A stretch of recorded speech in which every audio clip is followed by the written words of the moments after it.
today, our movie, 1949 classic. I don't think any of us saw it before we did this, so it's the first time for all of us. I thought you did, because when you asked me if I saw this and I said no, you were like shocked. Only because it seems like something you would have watched. Yeah, I'm surprised I never watched this because I really liked it. No, Anyways. I never saw it. I don't know about you, but it was not what I was expecting at all before watching. No, I thought that it was going to be a combo, like. Well, it was. Yeah, but I thought. Well, I don't want to give it away. Well, the film is The Adventures of Ichabod and Mr. Toad. So, like, you think it's a movie about Ichabod and Mr. Toad? Yeah. Together, but it's not. It's like not. Two shorts and This one. is the last film that Disney did that was one of these package films that they did during this time. But this one I didn't even mind though, because they were like longer than a regular short. Yeah, they were. They were like a half hour each-ish. Yeah, that's what they were exactly. Yeah. But yeah, that's what we're going to be reviewing today. Oh my God, I have Malachi on like my cleavage. Oh. Sorry, everyone. Malachi's in your cleavage? His fur. Malachi. Oh, sorry, I didn't really mean to scare you. It's his fur.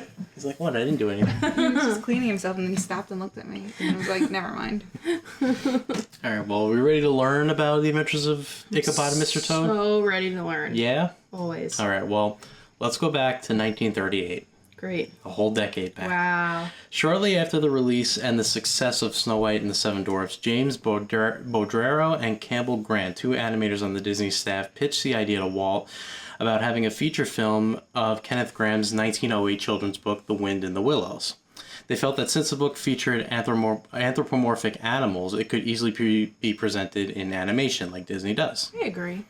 So they drafted up a storyboard and presented the film to Walt. And Walt was skeptical of the idea, however, but... Why? He felt it was awfully corny. Those are the quotes that That's what he thought? He thought it was awfully corny? Walt thought that the tale might have been a little bit corny for Disney, I guess. Which tale? From the book? The book, The Winds in the Willows. But what's the wind? That's Mr. Toad. That's the book that Mr. Toad is from. Right, yes. right. Sorry. He still acquired the rights for it in April of 1938, though, that Just year. in case. Yeah, with the intention was to turn it into its own feature film of the same name. Wait, isn't there a movie called The Wind in the Willows, though? Like, is it, like, did they make a separate one? So here's the confusing thing. You can find from Walt Disney The Wind in the Willows, but that's just the 30-minute thing that you saw. And you can separately find The Legend of Sleepy Hollow under the Disney name, but that's a separate thing, too. The Adventures of Ichabod and Mr. Toad is those two things combined into one film. Okay, because I've definitely heard of The Wind in the Willows, but I was confused because I was like, well, that's the same thing. That threw me off when I was researching this, because I would also find, like, because on IMDb a lot of times they have, like, if you like this, you'll also like, and it would say The Wind in the Willows. I'm like, what the fuck is this? We just reviewed that. Yeah. But that's why. So is it a different story? It's the same thing. It's the same thing, just they've released it separately on its own, and they've released it as a package with both of them combined. Yeah, so The Adventures of Ichabod and Mr. Toad are both of them combined. Yes. Why wouldn't they call it Wind, Willow, and... The Legend of Sleepy Hollow? Yeah. Like two separate ones? Like release them separately? Why... No, she's saying the package one. Why'd they call it? Why'd they change the title? Well, because one only applies to one of them. Like, the Ichabod story is The Legend of Sleepy Hollow. The Mr. Toad one is The Wind in the Willows. So if you call it just one of those, one of them is left out of the title. So they went with a title that they felt combined both of them. Why couldn't they say... The Wind in Sleepy Hollow?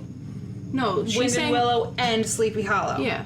Like, why couldn't they just... Like, take the two names and just say this and this. Yeah. They could have done that. I guess they just thought this was more fun. The Adventures of... So fun. Yeah, and misleading. Did they release the two first? Or did they release them two separately after? No, they were released first as a package in this film. Oh, okay. Because I was going to say maybe they're trying to get people to come and watch it again and put it, you know, but they didn't. Wow, I would be so mad. Yeah. But that's in 1938, and from here, the story goes through production hell. Between delays due to rewrites, the animation strike in 1941, Bank of America issued Disney an ultimatum when they permitted a loan for them of $3.5 million. Restrict yourself to producing animated shorts, which we're done with those, and finish features already in production, i.e. Dumbo, Bambi, The Winds in the Willows. Okay. So they said... Those were all in production at the same time? Those were all on the production table for Disney. They basically told them, you're not getting any more money for us and going and coming up with other ideas and like, we're going to start this, we're going to start that. No. You're going to finish these things. You're going to work and like pay off the debt. Yeah. and then go do whatever you want. Right. But you're not doing anything until you make these films. Okay, so what happened to this one then? Because clearly... It took like 10 years. Yeah. So... Did it just get tabled because, like... It kept getting tabled. Okay. It would go on to delay films like Alice in Wonderland and Lady and the Tramp that Walt already had in his mind, but they couldn't even touch them because they had to finish these ones up first. So production continues, but after reviewing the footage that they already did on The Wind in the Willows, Disney decides to shelve the project, saying the quality was far too below the standard necessary to be successful on the market. I mean, I think that's fair. In other words, it sucks. Well, I think that's fair in that, like, when you compare it to the other projects that were being worked on at the time, like, you really couldn't put that in theaters or, like, anything like that and have it be successful. Like, it wouldn't generate back the money that it cost to make. And it's shorter than everything else. Right. Production wouldn't resume until 5 years later in 1946. Under Disney's strict orders, the film was shortened to just 25 minutes, but guess what? The project was shelved again.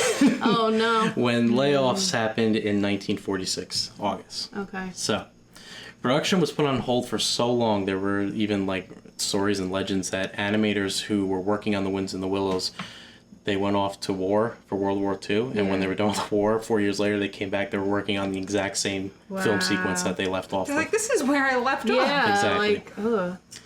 Meanwhile, 4 months later, in December of 1946, Disney starts production on a new animated feature, an adaptation of Washington Irving's The Legend of Sleepy Hollow.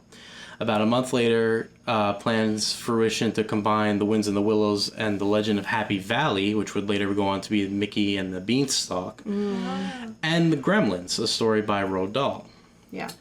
These three... They made the Gremlins? They were going to make the Gremlins. That's really funny. Have you seen the Gremlins? It's a movie. Oh, no. Well, you never saw it from Disney because these three would be packaged together in a film called The Three Fabulous Characters. However... That's a stupid Three name. Caballeros? basically. Gremlins failed to materialize, and the title was changed to Two Fabulous Characters. That's such a stupid title.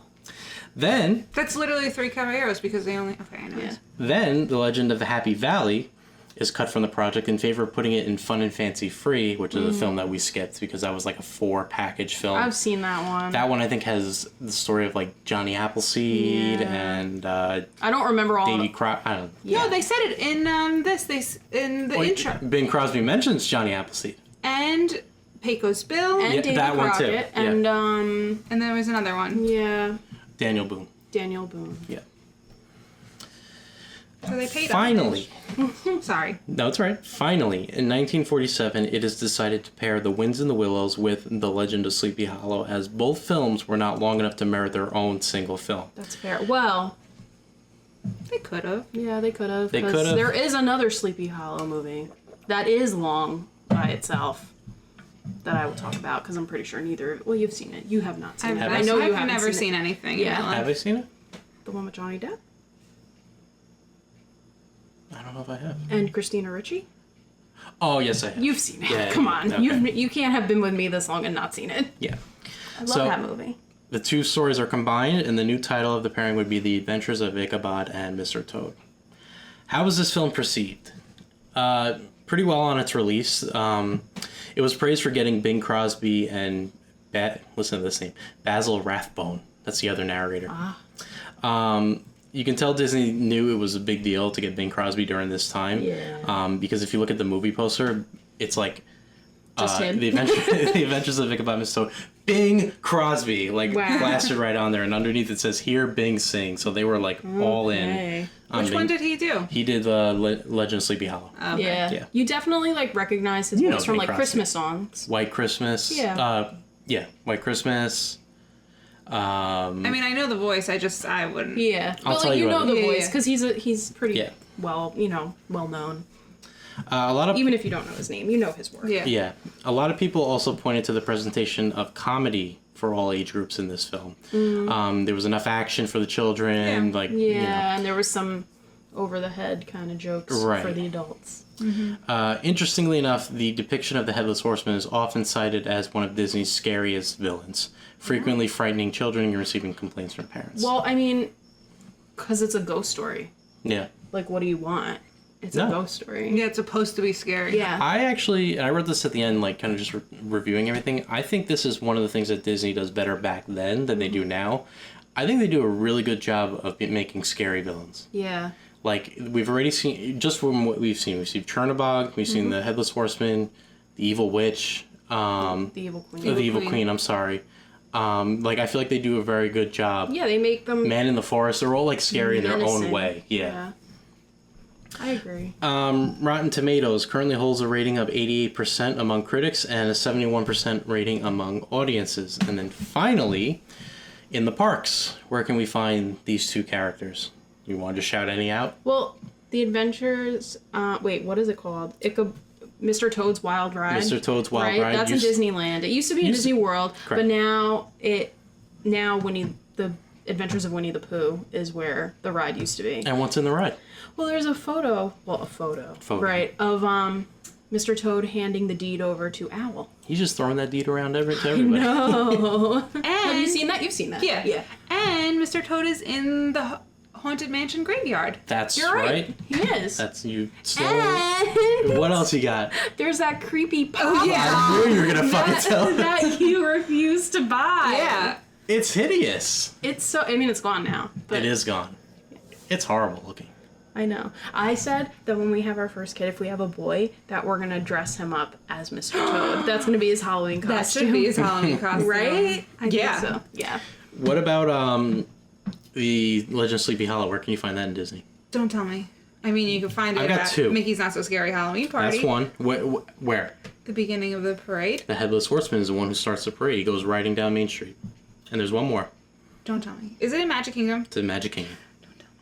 I know what it is. You know so it? I'm going to, yeah, but I'm going to let But her. will I be able to figure it out? Yeah, you will. Is it...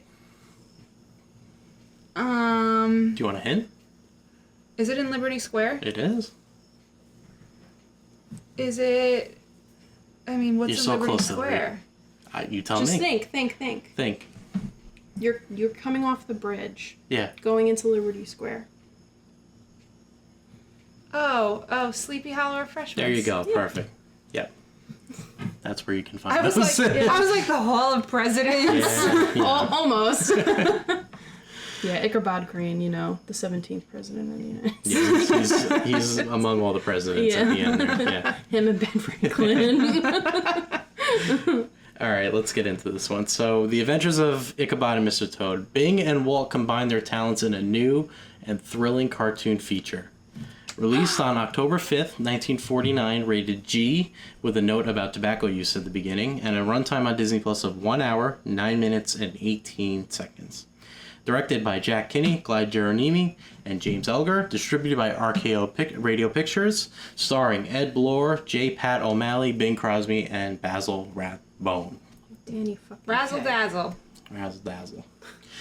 All right, so the overture begins in the opening credits. We open up live-action style viewing a bookcase with a bunch of different tales on display. Our first narrator, who is Heck Basil yeah. Rathbone, asked if you were asked to choose the most fabulous character in English literature, who would it be? Yeah, and for some reason they picked Mr. Toad. Because honestly, Yeah, he goes. Wasn't that fabulous? No, know. he's Kind of putting a him above menace. Robin Hood, King Arthur, Winnie the Pooh. Sherlock Holmes. I think he said Winnie the Pooh. Winnie the Pooh. By the way, he says Sherlock Holmes. Basil Rathbone, his most famous role is actually Sherlock Holmes. He played him in 14 films through 7 years or something like that. Well, Wait, Winnie the Pooh wasn't created yet. Yeah. no, but... Well, I don't know if. the book might have been. I don't know when the book came out. Yeah. Oh, yeah, true. Winnie the Pooh is a 1926 children's book Oh, so it's been by out for English author A.A. Milne. Oh, all right, been so out. it's been out. So it was out. You're right. only 20 years though. It hasn't gained notoriety yet. Yeah. You know. Winnie the Pooh was really... whatever. It's fine. I don't even know. But I had the book as a kid. My aunt gave it to me, and it was one of my most prized possessions. You still have it? I'm pretty sure I do. I think it's in the attic. It was like a combo of all the stories. Oh, yeah. Oh, okay. My Aunt Joy.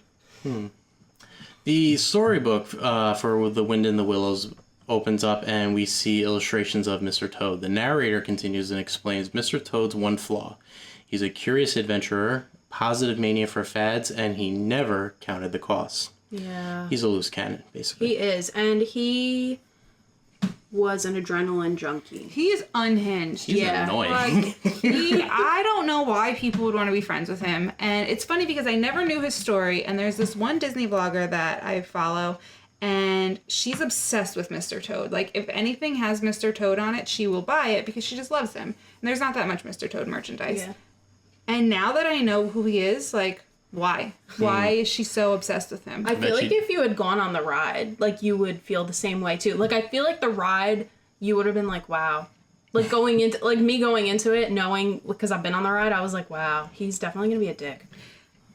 Yeah, I'd probably understand, like, Yeah. that. I don't know. I'll give you a little recap of the ride after we talk about it. Okay. Okay. He also has a tremendous amount of friends, but only 3 that ever have his best interests at heart. A badger named McBadger, a stuffy water rat, and a gentle, kind, sympathetic mole. So, it's Mr. Rat and Mr. Mole, just so you guys know, because they don't get real names, unlike McBadger.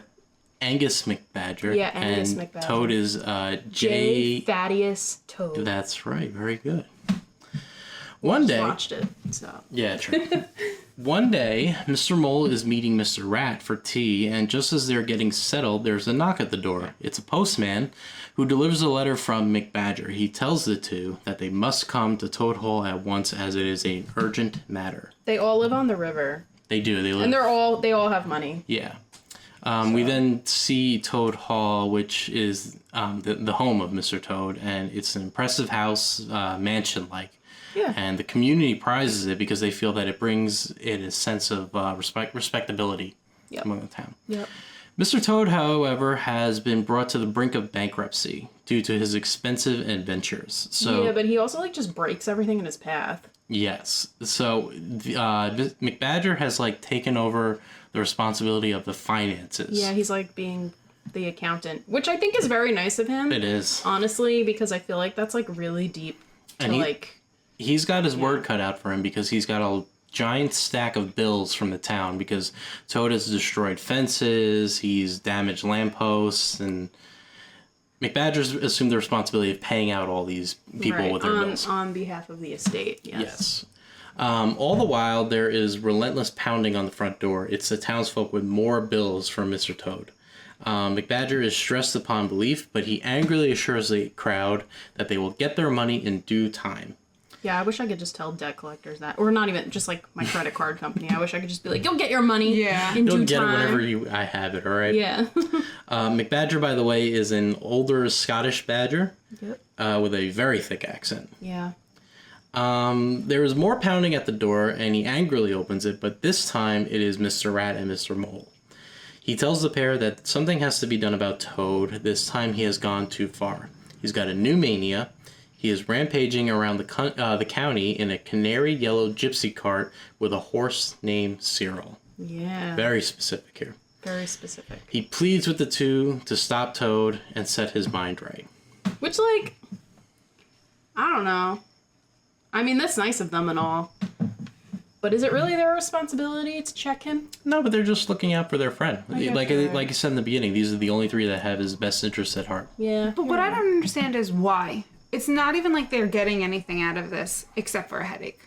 That's true. I guess they just care about They don't him. even like go on his adventures with him. No. Because he's like, He come tries. on, guys. And they're like, no. Yeah. Well, he's a little wild for them, I guess. Yeah. Mr. Toad's Wild Ride. That's probably where they got the name. Probably. Wait, can I interject? Of course. Because we said this last night.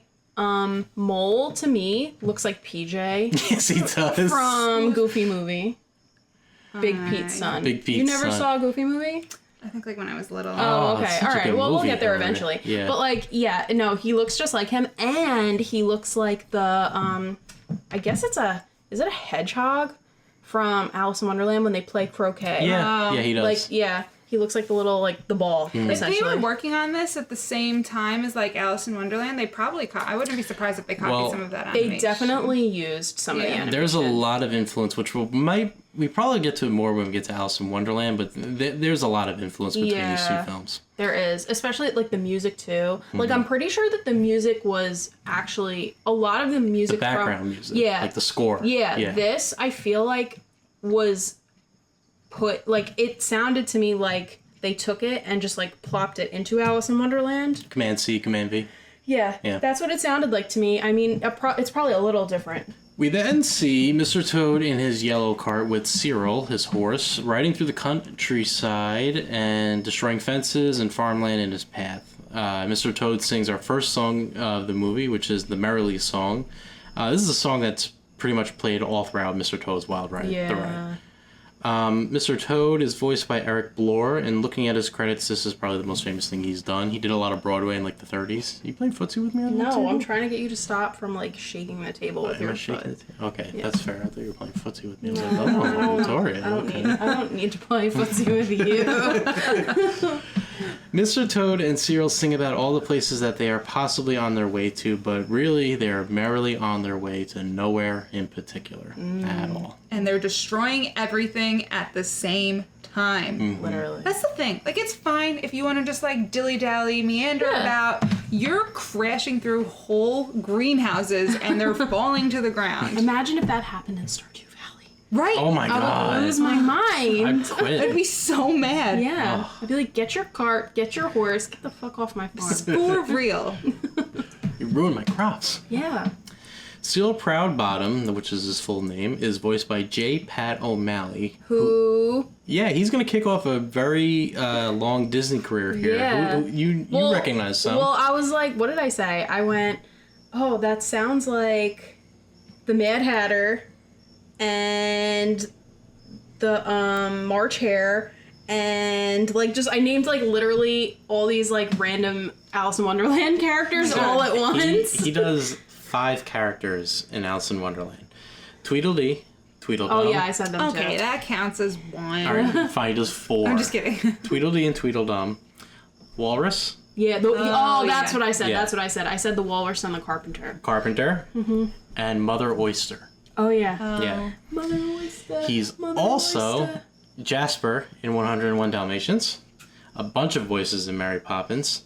He even helped Dick Van Dyke with his Cockney accent that Ooh, got that so really- well received. Really atrocious accent. Yeah. Yeah. Colonel Hathey in The Jungle Book, and Otto the Blacksmith in Robin Hood. So he's got a long career with Disney. Okay. The two have their Killer song. is like I've seen almost none of those. I'm like, Those are Disney no, characters. I've seen all of them. I You've think seen except Mary for one. Poppins. Yeah, Mary Poppins, You've seen Jungle Robin Book. Hood? I have not seen Robin Hood. I love Robin Hood. You're gonna like Robin Hood. I'm excited. It's cute. The two have their song interrupted by Mr. Rat and Mr. Mole in the road. Toad happily greets the two and offers them to join him on their ride, and he'll show them the world. Rat tells Toad. Show you the world. He then starts singing that too. Yeah.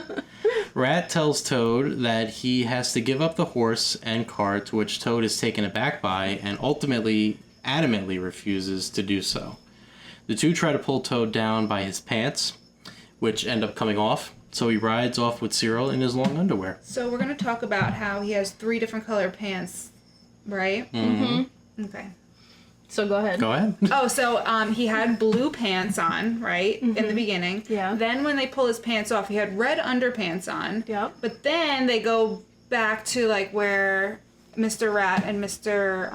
Mole are, right? It was Mr. Rat. Yeah. It was just like another scene, and he had his blue pants back on. Mm-hmm. And then, where did he have the gray pants? I just remember I was like, wait, now he's got gray pants? The continuity editor is sleeping on Was the it job. toward the end? It wasn't like right after this scene. It was, Like in the manor, maybe? Like in yeah, maybe when they were at the Toad Hall and they were trying to get the deed. Yeah. Yeah. But yeah, he had the same outfit, but 3 different color pants. Like, It wasn't like, supposed to be 3 different outfits. It sounds like they forgot what colors they were using. Well, the red was his underpants. yeah, that colors, makes sense. That makes sense. because they showed you like his little butt and not his butt, but the little flap. The little Yeah. butt flap. Yeah. Yeah. And then I think his pants were supposed to be blue, but they made them gray in another scene down in the future. They don't make underwear like that anymore. They're long Long johns. Yeah. Butt I mean, flaps. I think you can they find do. those actually. Maybe not with the butt flaps. No, No, I don't buy them at least. They don't make them for me. One my time, dad buys long underwear Get out, really? in the winter. Has Yeah. he got the butt flaps on him? No.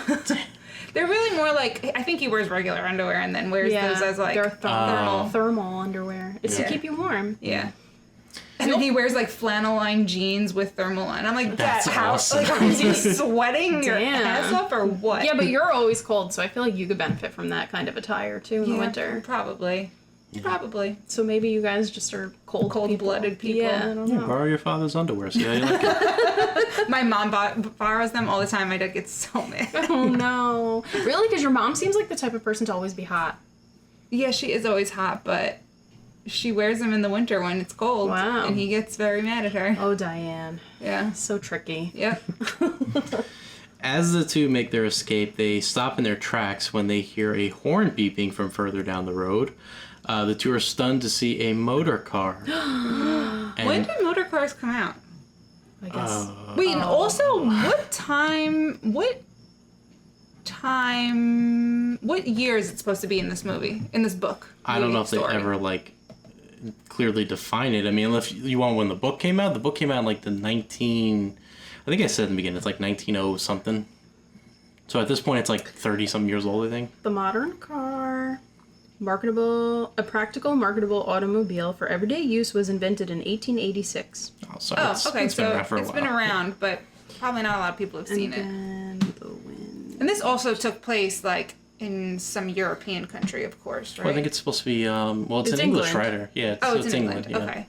Yeah. Okay. Okay. Did they have cars then? I feel like, did America have cars first? Because of, like the assembly lines and Ford and stuff. Yeah. I think it said something about a German manufacturer. Oh, that makes sense. That with like Benz from Mercedes Yeah. Benz was one of the primary like inventors. So I would imagine like Europe would probably have been first. I did They not beat do us. my motor car research on this. Sorry, one. I'm just No. asking you all these questions. The Wind in the Willows was published in 1908. Oh, okay. It's okay. So cars were invented when they wrote it. Yeah. So I mean, obviously. so I'm gonna assume it takes place like around the early 1900s. Mr. Toad is immediately in a trance when he sees the motor car. His eyes grow wide, and he starts imitating the sound of a motor hopping around on his butt. Yeah, this was weird. He's got a new mania, motor mania. Ooh. Yeah, Is that like equivalent to road rage? it's like the equivalent to like Hulkamania, I guess, something like that. Oh my god. Anyway, Rat and Mole try to control him. I'm just gonna move on from that. Rat and Mole try to control him and bring him back to Toad Hall, but there was only one thing they can do. Well, they lock him in his room. That's what they do. They lock him in his bedroom until motor mania subsides. Okay, sure. They throw a bucket of water on him to knock him out of his trance, and Toad realizes that they have locked him in his bedroom. He like stalled out and like started smoking. Yeah, he was short-circuited, Yeah. exactly. He pounds on the door and pleads for his friends to open the door, but the two have decided that this time they must be firm and leave him in there. So they've done this before. Got it. Yeah. Well, their plan's not that great, because later that night we see Toad has managed to escape. He's done the old tie your bed sheets and climb down the window. Yeah, that Yeah. seems to be a popular thing Yeah. in this Yeah. movie. Toad is determined to get a motor car even if he has to beg, borrow, or Steal. arrested. We'll steal. Well, they Yeah. didn't say it, but they implied steal. Yeah. Because then they show you that he was arrested. Arrested. Toad has been caught stealing a car. We then go to court where Mr. Toad is on trial for stealing a motor car. Another court You case. can't escape these fucking courtroom dramas. It's very dramatic. The The judge was rude, but the prosecutor was like insane. Oh, God. I was like, damn. He this guy. had no order in this court at the all. crown. Yes. This is how they do it in It was England. They insane. just But Wild also, Wild West like, over there. oh yeah, because it was England, so I Yeah. don't know Yeah. what their court of law is like. Yeah. When Toad started questioning that guy, I was like, "Are you allowed to do this?" Yeah. Anything is on the table, but you must wear a powdered wig. Yeah, yeah. I like that they showed that it was clearly a wig because they Yeah. had their like brown hair showing underneath. Yeah. Am I making this up, or do they still do the powdered wig thing today In Parliament? Right? Yeah, they do. Okay. Yep. That's so silly. I mean, It's like tradition, I guess. know, It is but- silly. No. I think it just looks ridiculous I if agree. you like watch it, like because you can see like Parliament on TV, and I just think it looks Maybe it's insane to me. But like, Maybe I it's don't. not ridiculous if you live there. Like maybe it's just like normal and like Well, yeah. I mean, I imagine it would be. yeah. I mean, I guess it's like I think it's supposed. I don't really know what the symbolism is, but I would imagine that it's supposed to like serve as some kind of like equalizer amongst all the people. Like we're all here, like kind of like putting your thinking cap on or like your working cap on, you know, like how we say that. Okay. Like it's kind of like that. Like you're putting this on and you are like you are now a representative of the government as opposed to like just being your person. Okay, fair. I don't know, that's just my thought on it. I'll take I it. am not from England, so I cannot say. Yeah. I'm looking for photos of modern day Parliament, but none of them are wearing the wig. Oh, maybe they don't do it anymore. No, wait, go back to that other one. I think they're just Oh no. old men with white hair. Yeah. Just okay. kidding. No, but we've definitely seen John Oliver episodes where they're wearing the Yeah, wig. yeah. So maybe it's like when they're in session doing, I don't know, Maybe. whatever. The prosecution calls Mr. Rat and Mr. Mole to stand and testify. The prosecution asks if it's true that they had Mr. Toad locked in his own home because he threatened to get a motor car. Mr. Rat answers that they did, and the prosecution says that's all. That's all he needs to hear. That's it. Pretty shit interrogation. Yeah, like that's. Yeah. What Or kind line of questioning, whatever you Jeez. call it. Next witness is Angus McBadger. The prosecution angrily asks, as trustee of Toad Estate, you knew of the prisoner's mania for motor cars. Sorry, it just hit me. Angus McBadger to me looks like the friar, like Friar Tuck from Robin Hood. Yeah, yeah. It just occurred to me. I Sorry. agree with that. No, it's fine. When the prosecution asks Angus this question, all he says is well, and then he just moves on to the next question. Yeah. Did you cut off his allowance? To the best of your knowledge, he was without funds, and he never answers any of these questions, but the prosecution says thank you, that's all that he needs. I guess if it's not a firm no, then it's a yes. Yes, his indecision is the answer. Yeah. The whole time, Mr. Toad does not seem all that worried about any of this. It's time for the defense to make their case, and Mr. Toad has decided to represent himself. I don't ever recommend that. Not good practice. This no. is not legal advice because I'm not a lawyer, but I don't recommend that. Yeah. Like, Mr. Toad calls to the stand Cyril, his horse. Cyril gives a ringing endorsement of Mr. Toad, but the prosecution interrupts a line of questioning to ask his own. You can't do this. This is not allowed. maybe in England you can. Maybe. Who can say? Yeah, too bad it's not America. I don't know how the court systems work in other countries. Yeah, this could all be legal. I don't know. He asks Cyril, how did Mr. Toad manage to get a motor car if his allowance has been cut off, which was already testified by Angus McBadger? Well, not really, but okay, sure. Cyril explains that Mr. Toad came straight to Cyril, and while they were walking down the road, they encountered a big red motor car. And it was beautiful. And it sped by them, and it stopped at a nearby tavern. And that's the one that you drive in the ride. That's right. Very Oh. good. Yeah. Some tough-looking weasels pile out of the red car. Who are definitely from Who Framed Roger Rabbit. Have you seen Who Framed... Oh my goodness. Oh, that's a good one, Every too. single thing I ask you. No, it's okay. I've We'll get never there. seen anything. By the You time- will like that too. You know what's 'cause funny? It's funny. By the time we get to Who Framed Roger Rabbit, she's going to be like, oh, they're from this. Yeah. Oh, they're from that. Yeah, Oh, they're from yeah. this. And she'll be like, oh yeah. And I'm going to be like, I said that. Cyril explains that the weasels should not be trusted, but how were they to know that they had, in fact, were the ones that stolen the car? So, How would they know? how would they know? They're going to know. So Toad made up his mind and decided to go into the bar to see what they would take in cash for the car. But it was weird that he didn't go to the weasels.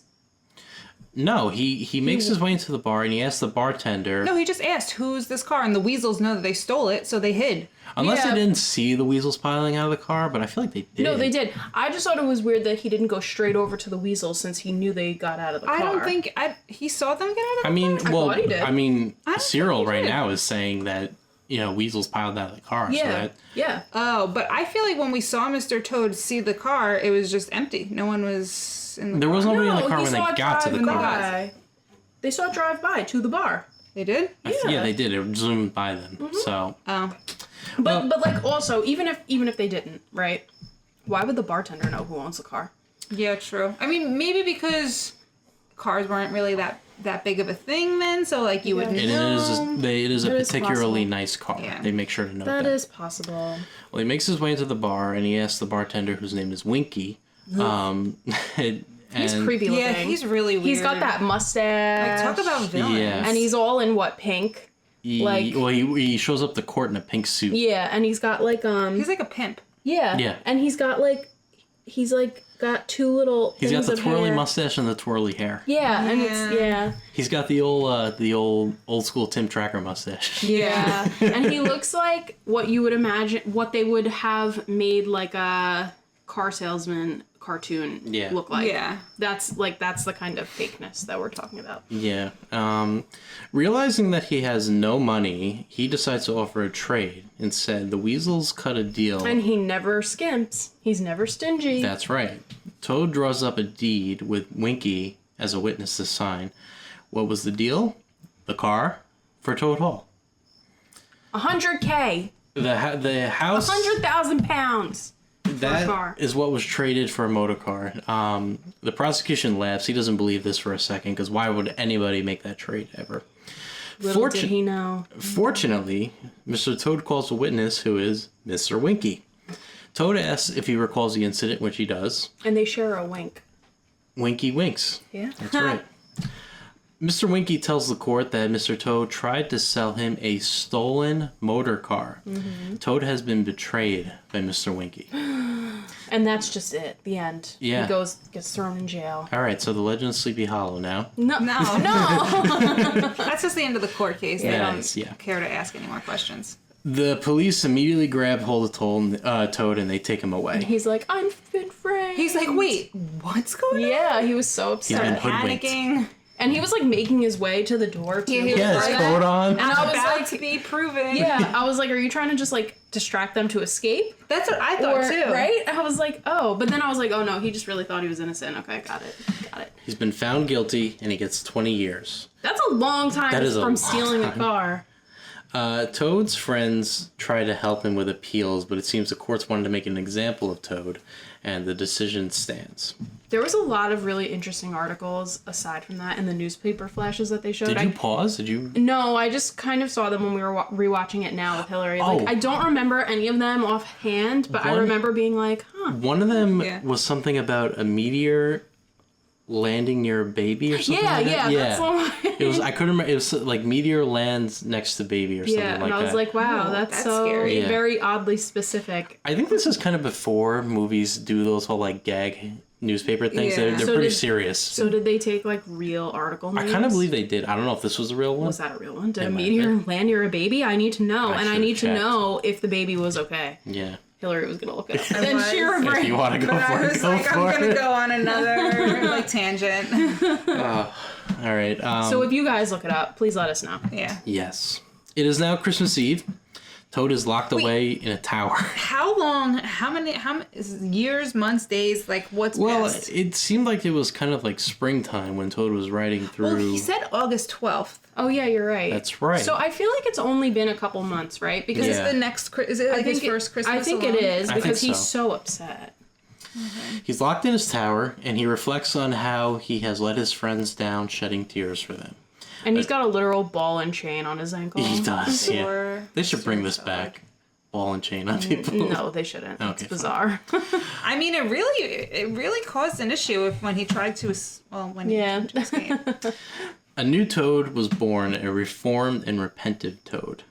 I feel like 5 this seconds. is. Yeah, I was like, really? I feel like this is what the idea of prison is supposed to be. That like you repent and like you're reformed when you come out. No. I mean, maybe sometimes. Yeah. Maybe it works for some. Maybe. There's a knock on his cell door. The But he policeman. didn't even do anything wrong. He was falsely imprisoned, so Yeah, you're right. there was nothing for really him to be reformed from. Yep, you're right. The policeman says, seeing as it is Christmas, you're allowed a visitor. It's his grandma. Aw, who would think that Toad's grandma's still around and Yeah. that tall? I know, right? Would you believe it wasn't his grandma?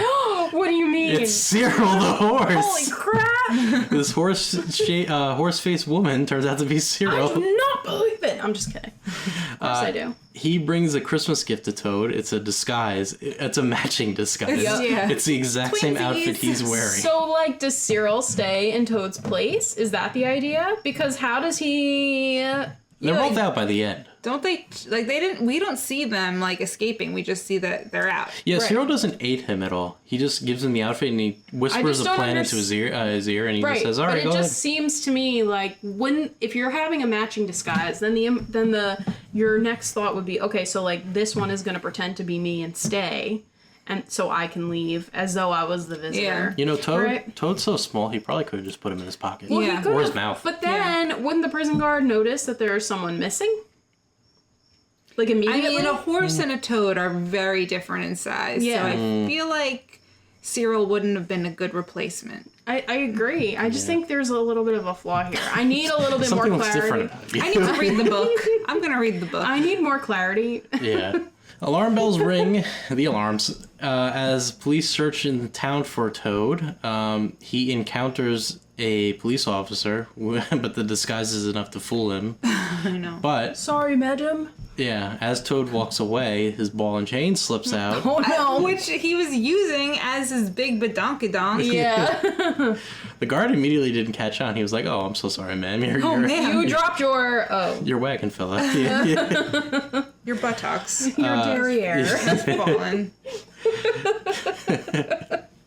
We don't kink shame here. No, we don't. He doesn't kink shame either. It's like apparently. having really large anal beads in and they just Yeah, plop they just- out. Oh my god. That's what I feel like the officers are like, I'm not kink shaming right now. You just because- turn the other way. Like, Yeah. Oh my god. He runs off, evading the police, and even crashes through a stone wall due to his ball and chain. Oh my goodness. He is now down on the train tracks and manages to steal a one-car train, and he books it out of there. Wow. And at this point when I was watching it, I said, so did he actually steal the car? And then I went, well, he was willing to steal a train. Yeah. So, They could book him on this. Yeah. Honestly, I feel like he was just like a menace to society because he was breaking everyone's shit and not taking any accountability for it. So, like, he might not have stolen a car, but he still wasn't a good person. Dennis the Menace over here. Yeah. Yeah. Well, luckily for the police, there's another one-car train just pulls right up. Yeah. This is how trains work. It's like There's just test one track. after. Yeah. Yeah. This is the Someone next one needs up. to, like, explain that to the Long Island Railroad, please. Yeah, right? Well, they all hop on the train, like hanging off the side of the train. Yep. And they're just carelessly firing their guns. Like endless bullets are just shooting I know. at Unlimited ammo. Pew pews. As the train goes over a bridge, Toad decides that he's going to make his escape. He does this by throwing his ball and chain over the side, sending him off the train and into the river down below. Oh no. Well, there's only one problem to his plan. His ball and chain has weighed him down underwater. Yeah, did he not think this through? No. No, he's he was an in act the middle first of kind of guy. escaping. At first, I was like, oh no. But then I was like, he's a toad. Toads can breathe underwater. I don't actually know, and I didn't look it up, but that's what I thought at first too. I was like, oh, he could probably just breathe underwater. But then I was like, I don't know.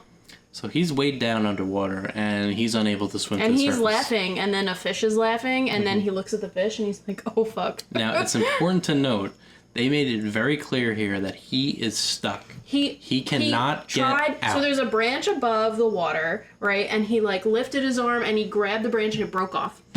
And then there's still like another low-hanging branch, and they show you that he's trying to grab it but cannot. So like, How did he get out? I just want to make it clear that he's stuck. yeah. He cannot get this ball and chain out. And then it literally pans away slowly from him trying to get out of the water and shows you like a house. And I'm just like, oh no, he drowned. Yeah, and I was like, DEA dead. Yeah, they're mourning him now. Like, what the fuck? So then we then Wait, go... what did you find? It says toads can only stay underwater for 15 to 30 minutes without coming up for air. Okay, so we had some time. Some species can survive up for several hours. Oh, So All right. Well, along the riverbank is Rat's home. Inside, Rat and Mole are enjoying Christmas dinner. They end their prayers, wishing Toad well, hoping that he gets time off for good behavior. Somehow, Toad is there. He just shows up at the door. He just gets to the front door.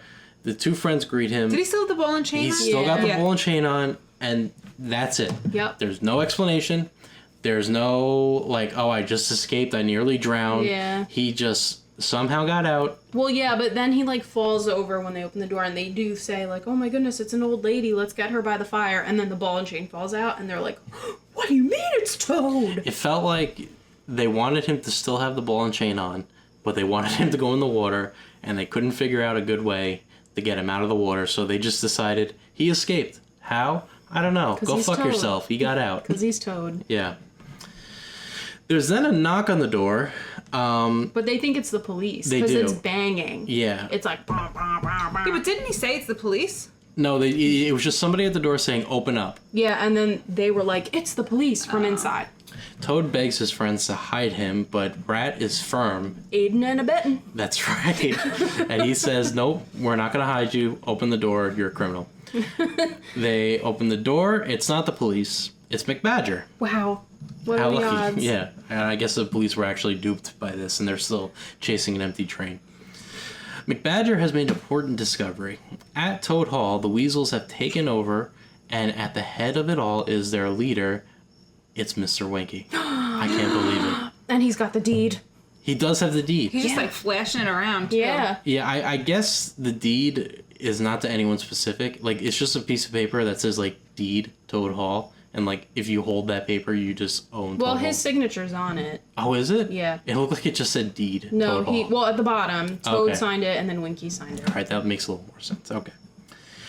Toad is, in fact, innocent and did not steal the motor car. The three apologize to Toad for misjudging him. However, he is still guilty in the eyes of the law. And to prove his innocence, they have to get that deed from Mr. Winky. Yeah. Little kind of bare dots being connected They here. could have just told the cops. Yeah, no, they have to get the deed. Sorry. That's okay. Am I boring you? No, I'm just a little tired. It's really late. Yeah. To do so, they come up with a plan to sneak into Toad Hall via a secret tunnel, of course. Every mansion has one. Listen, if you don't have a tunnel in your hall, then what are you even doing? I'm about to go home and start digging underground, just Yeah. making a secret tunnel into the house. There's like a whole TikTok page. I think I told you about this. About doors?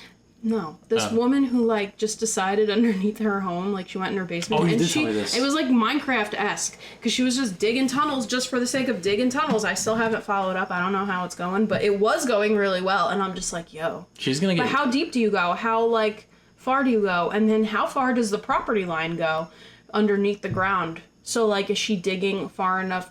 Like deep enough where and horizontally where it's like not technically her neighbor's property. How does that work? I don't know. You know what's gonna happen? She's gonna keep getting keep digging deeper and deeper, and then one day the videos are just gonna stop, That's so creepy. and then like, what happened? That's so creepy. And you know what? Sometimes like you find stuff you're not supposed to find. Okay? I mean, I enjoy the videos, but I'm just saying. Yeah. I'm really sorry. I've been trying because I'm just curious. I was like, let me just Google how Mr. Toad got out of the water with his ball and chain. I know we're past this, but I just wanted to see what the book said. The book seems to be completely different. Oh, excellent. Than the movie. I like that. Like, completely different. And do they give a reason? He doesn't really go in the water. Oh. Oh. Well, that explains why they didn't know how to He get him out. threw a washwoman threw him in the water. I don't know. All Okay. right. We're gonna have to read the book. I'm gonna have Well- to read the book. Disney didn't have an answer. They just decided to move on Yeah. from it. Anyways, Whatever. I'm so He's sorry. fine. They were like, you got out, He was alright? fine. Don't worry about Yeah. it. All right. They Just, didn't think that like we would be sitting here at a table one day questioning all of their choices. Well, we are. Yeah. Shame on you. The plan is now taking place. The four set down the river in a boat during a foggy night. They pass by a guard up on a bridge, and Toad immediately, fucking moron. he immediately is just like, yo, Let's fuck shoot this him. guy. Yeah. He grabs a shotgun. I'm gonna shoot him.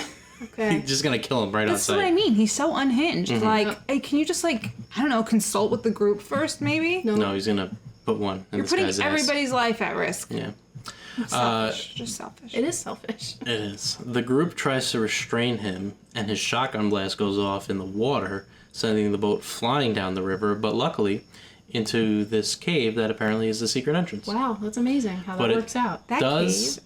Keep going. no? I was gonna say it does alert the guard. Yeah. He's like, what's that? They make you had something about the cave. Yeah, it was just really cozy. Oh my god, Hillary. Like, it probably was damp and cold. They make their way into the Do cozy you know, wait, cave. I'm sorry. Do you know what Dan said to me? Yeah, was it yesterday I don't or know today? what. It was, we were watching The Office, and I know you don't watch it, but like there's a scene where Jim and Pam, they're married or whatever, and they are like trying to take a nap at work because they're tired because their baby kept them up. Oh, And like they go in their warehouse, and it's like up high on a shelf, and there's like a makeshift bed. Yeah, the warehouse guys like use it, and like there's a heater, it keeps it warm, and they're surrounded by like reams of paper on this shelf. And Dan goes, that looks so cozy. I love the idea of sleeping in something, like with walls all around me, and I went like a fucking coffin. Yes, not only that, then I realized I was describing like a crib. Yeah. And I was like, what? I'm like, See, it's cozy. It brings you back to like simpler times. claustrophobic. You would never have to worry about me rolling off the side of You're the right, bed. I wouldn't. I worry about that. They make their way down the cozy cave, and it leads them to the secret tunnel to enter into Toad Hall. There's a part of the wall that when you push a button, it like rotates open. It's very Scooby-Doo-esque. Yeah, Very Scooby-Doo it style. looked like a doorbell. Right? That's Yeah. what I said. I was like, oh, so just ring the doorbell. That makes She sense. goes, oh, they're going in the front door? Inside Toad Hall, the partying has stopped and everybody is passed out asleep. Drunkies. They're drunk. Yeah, they're like, oh, they're sleeping. He's like, no, you idiot, they're drunk. Yeah, they are plastered. Yeah. They spot Winky asleep on the couch with the deed tucked into his shirt. Wow. These are very loyal weasels. Nobody grabbed the deed from him. Well, I mean, Yeah. he's a human and they're weasels.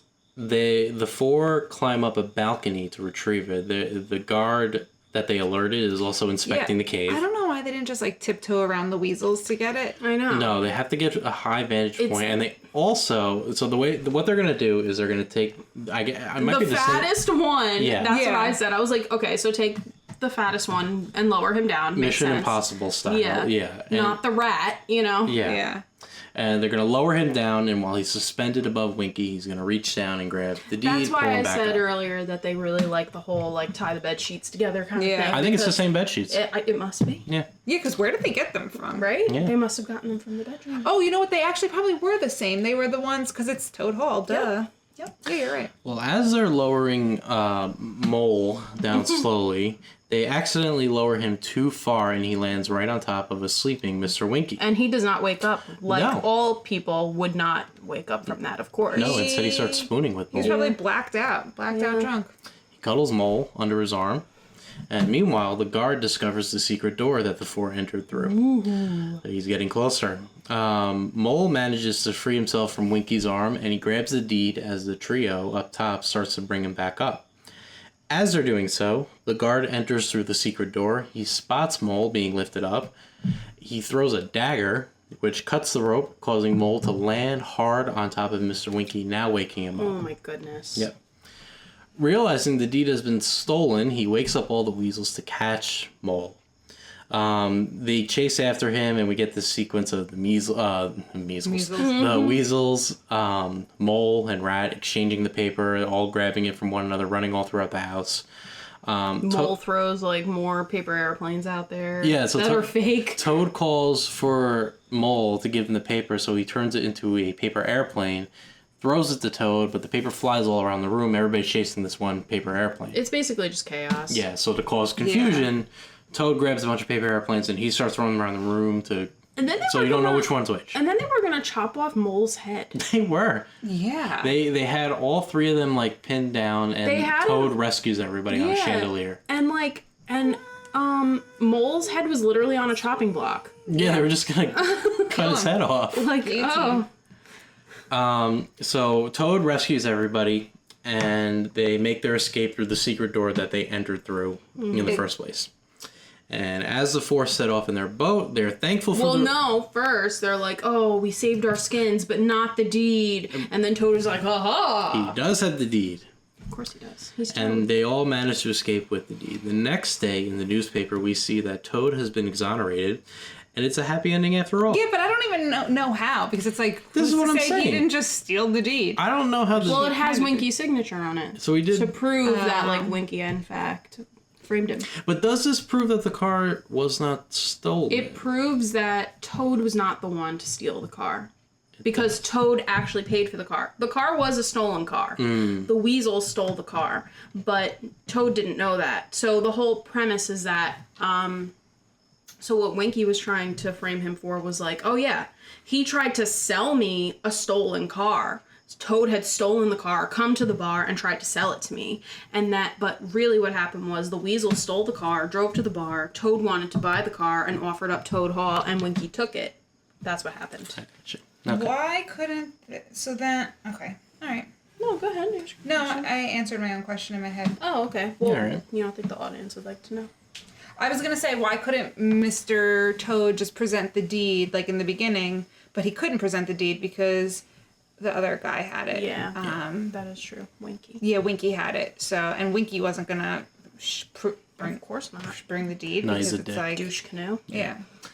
It's now New Year's Eve, and the four celebrate the new Toad, who has put all these manias behind him.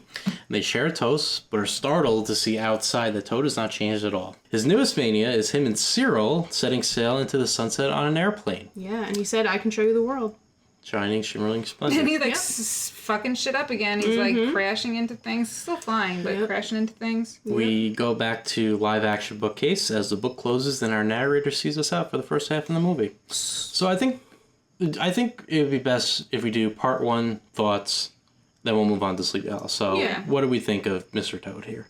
Well, I thought it was, like, good, and I'm curious. I would like to read the book. Yeah, it looks very I think different. Toad is fucking crazy, though. Yeah, me too. So the ride... Sorry, you go ahead. No, go.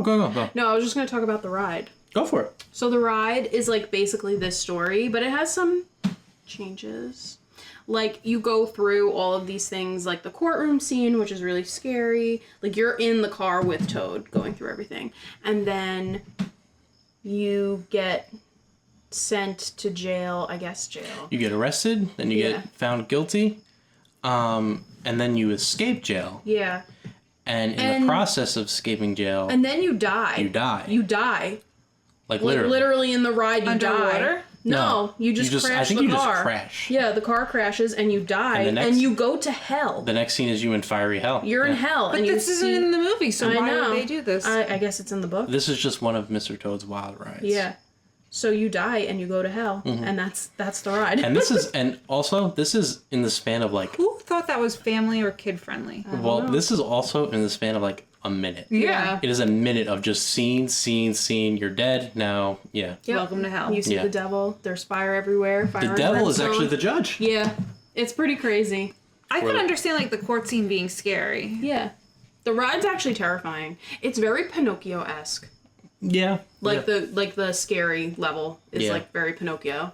Interesting. I thought it was good. I mean, I enjoyed it. It kept my attention. I think this one was the funnier, sillier story of the two. Yeah. I think it kind of reminded me of like Looney Tunes-esque, like Bugs Bunny type of deal, where there's just chaos going on. Yep. But I thought I didn't really think Mr. Toad was all that likable as a character. No. I actually found him really annoying. He was a likable character. Like before this, I thought he was going to be a likable character, but he is not. Nope. He's kind of a douche. And like part of me is like, what did Mr. Toad trade the deed for Owl? Like with Owl? Wait, what did he give Owl? what did in exchange for the what did Owl he gave the give- deed? What did Owl give him? Yeah, I don't know. It's a good question. Well, from the ride. to I don't clarify. know. I don't know if that was like a trade or just like a handoff. I'm leaving. See you. Yeah, but knowing Mr. Toad's character, you would think. Yeah, you would think. Should be something. I don't know. There should be w- like a rocket ship in the background. Yeah, right. I will also say, granted, I've not read the book, so there's probably a lot omitted, but at 35 minutes, I was good on this. Yeah. I was like, they don't. Yeah, This, it was a good time. I would not have wanted them to make this a full feature and like an extra 45 minutes on top of this. No way. No, this was the perfect amount of time. It kept my interest for just the amount of time Yeah. that was necessary. Yeah. They hit their high mark Yep. and then they bowed out. Any more, I would have been like, all right, this is a little Yeah. much. I was like, oh god, are we gonna have another court scene now? And I was like, oh, thank God they just said he's innocent. Yeah. Like, So you know what's actually funny? When I was watching this with Toya last night, she didn't know either that it was two separate stories. So we're about 30 minutes in, and she's like, "Where's Ichabod?" I was like, why? Wait, is he Well, not coming in to save the day? the Like- description on Disney Plus says like 2 stories. yeah, I didn't read it. Oh. I don't read the descriptions because I don't like to have like a preconceived okay. thing. Usually I do. I didn't even read this one. I just went right into Yeah. it. I also had no clue because my understanding, like we've talked about, was that it was two characters Yeah. even one story. Yeah. We then begin our second story with a new narrator. This time it's old Bing Crosby. Bing Crosby, obviously a popular, well-known name even today. Singer, actor, pop culture figure of his time, known for White Christmas, both the movie and the Christmas song. To this day, White Christmas is the best-selling single worldwide of all time, having sold over 50 million copies. Wow, really? Even to this day, yep. Going My Way in 19... Oh, I hate the song, don't sing it. Of a white Christmas. Sweet Bing Crosby impression. I was actually doing more of the Elvis version. Wow, you were right. Yeah. I don't know why. Well, you think I'm lying? I don't know why I doubted Do you you. think I just make shit up on here? Googled it. We're gonna be the happiest bunch of assholes this side of the nut house. Since Bing Crosby tap dance with Danny fucking Kaye. Which you would understand if you watched Christmas Vacation. God, Hills, what are you doing over there? What do you watch during Christmas? Yeah, you haven't seen Miracle on 34th Street. You haven't seen It's a Wonderful Life? It's a Wonderful Life. What do the fuck do you during watch? Christmas? I don't know. Do you watch Rudolph? You seen Rudolph? As a kid, Okay. I mean, like, that's fine. what? Frosty. You watch Christmas Carol? You a Christmas Carol person with I Ebenezer? just actually watched it the last year, I think, or like the year before. How about Home Alone? That's Christmas, Yeah, right? I've seen that. Okay. Mateo's obsessed with Home Alone. Okay. If it's like on Freeform, like Freeform's 25 days, 25 days, 25 days of Christmas songs. Okay. I'm trying to think of, like, other things that are Christmassy. Nightmare Before Christmas. What do you consider that? To me, that's a Halloween movie. Me too. I'm with Really? you. Yeah, I'm Yeah. with you. So it's funny because, who was it?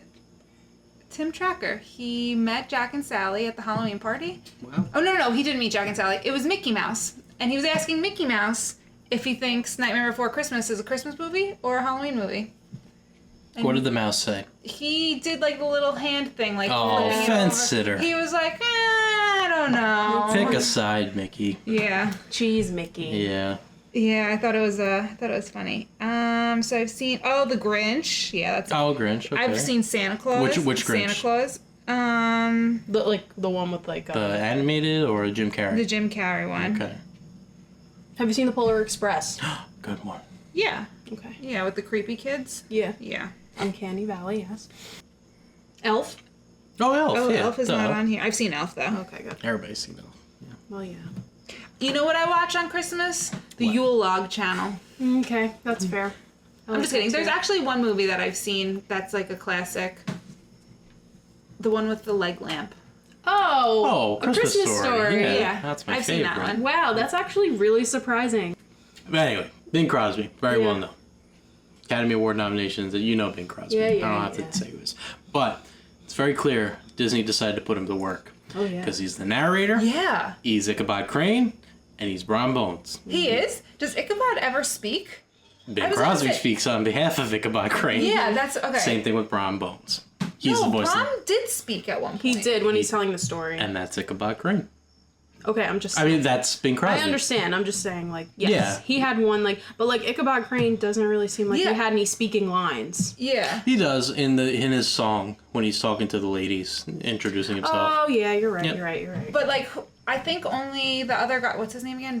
Brom Bones. Brom Bones, aka Gaston. Yes. He's the only one that actually like spoke.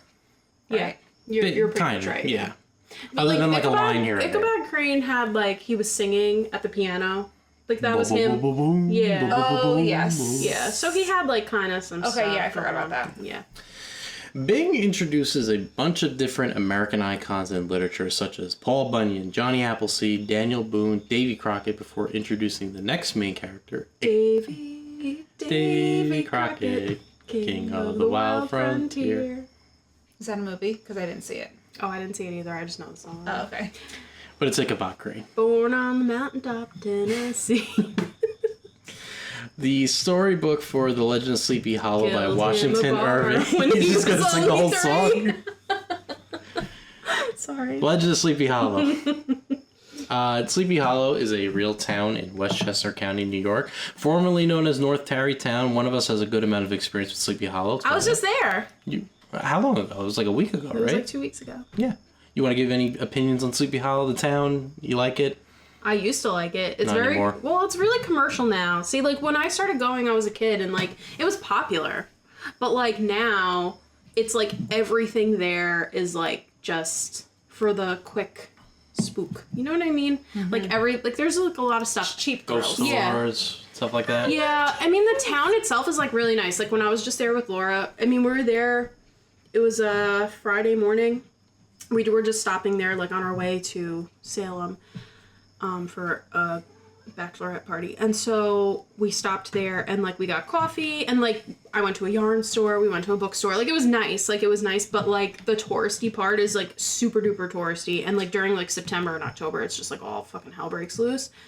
Well, one of the big attractions, if you will, that they have there is the cemetery. Yeah, which, like, okay, so I want to talk about the cemetery, only because, like, I feel like a lot of people would not know this. Like, if you go there now, it's, like, really, okay, so it's an active cemetery. It's huge. Like, Calverton size huge. Like, it's really big. really? The author of this story, Washington Irving, is buried there. He is buried there, and you can go Oh. visit his grave. And so, like, we grew up going there, right? But, like, there's a church there, and people are still buried there. And, like, you know, it's a working cemetery, but the way, like, you can visit it.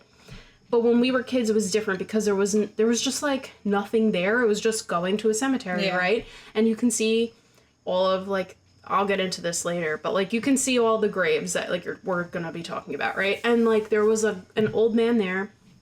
I do not remember his name. My dad would probably remember his name, but he, like, worked there. And he would educate people when they were there. And he would just stand there and talk about the story, the people, the town, like, really historically accurate because he grew up there. He had a map, and, like, the things, when you get the map of, like, the cemetery, there's, like, stuff like the bridge that they were talking about. That was a real bridge, but the one that's marked on the map is not the real bridge. It was in a different spot, and it doesn't exist anymore. And he, like, pointed out, he's like, yeah, no, like, it used to be here. And, like, you can see the remains of it. I mean, I don't know if you can anymore, but, like, you used to be able to. And he would be like, the Headless Horseman is supposedly buried, like, right here. There used to be, like, a stake in the ground showing where they thought he was buried. Katrina Van Tassel, Brom Bones, those were real people. Oh, really? They have graves there. I mean, you can't really read them anymore, but yeah. And he would talk about their history because even though it's a story, it was based on real people and it's a real legend. And so he would just, like, kind of talk about that. And then unfortunately, we, like, saw it happen over my childhood. Like, he got pushed out and he was sick and, like, this, I believe it. yeah, and this poor guy, and then they fired him.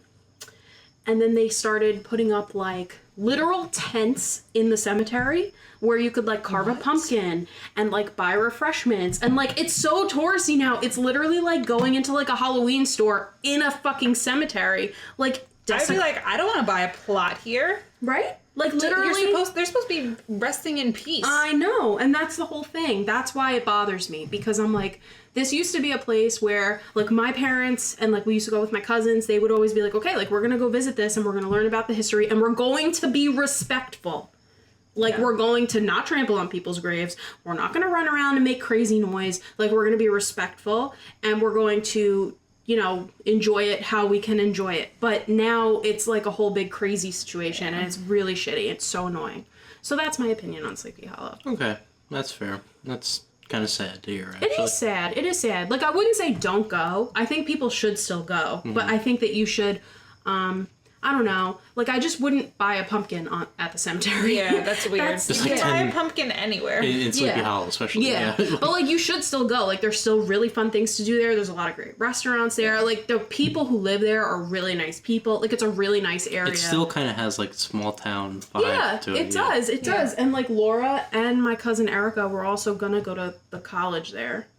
Right. Yeah, and Erica actually ended up going to school. I think it's pretty just called close by. Tarrytown College, Yeah, right? it was pretty close by. But, like, it's a really nice area. I definitely think people should go and check it out. Okay. But just know that it's kind of touristy. How far away is it from us? If you have, like, no traffic, it's like an hour and a half. Yeah, it's really not far. Never been. It's, like, well, when right... you drove up there a couple weeks ago, you made it there in, like, an hour and a half. Yeah, well, yeah, there was, like, no traffic. But, it's the last exit before the Tappan Zee Bridge. Okay. Yeah. Bing sets the scene of Sleepy Hollow, small village among rolling hills. This is quite the peaceful place filled with hauntings and superstitions. Is this considered a Halloween movie? Yeah. Well, I think so. Okay. I saw a lot of people online saying that they watch this like every October. They just kind of skip the Mr. Toad part and they just go right to Legend of Or Sleepy they just Hollow. watch the other half where Disney. Okay. Yeah.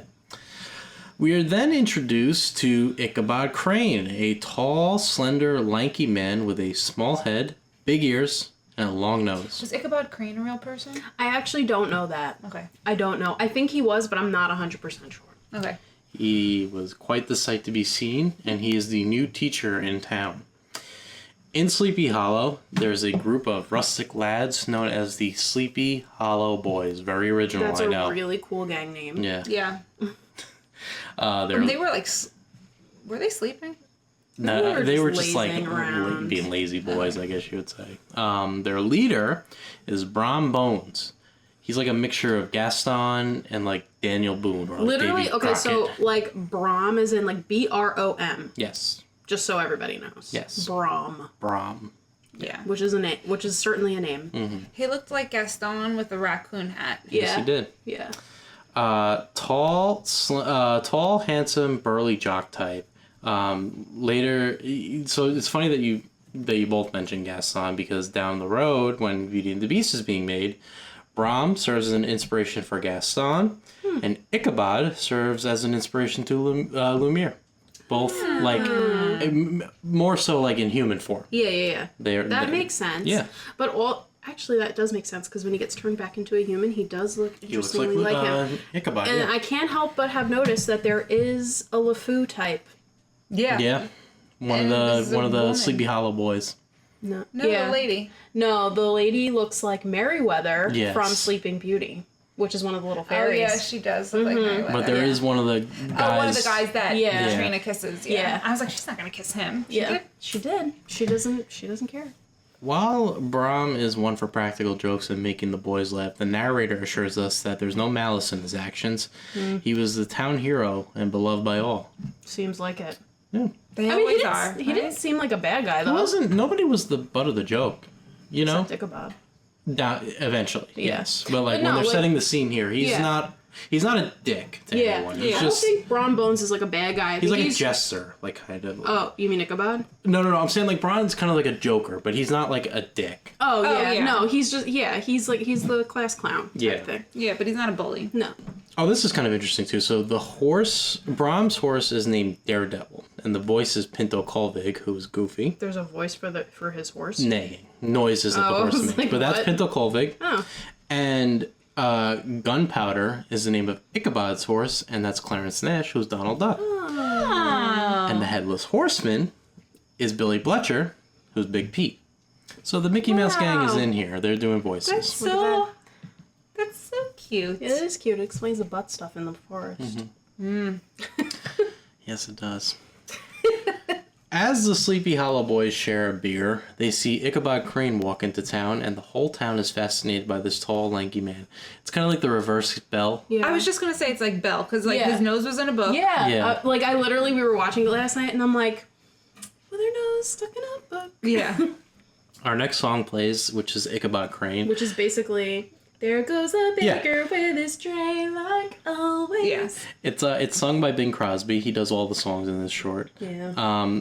It just further describes Ichabod and gives the audience the indication that despite his interesting appearance, he's kind of a ladies' man.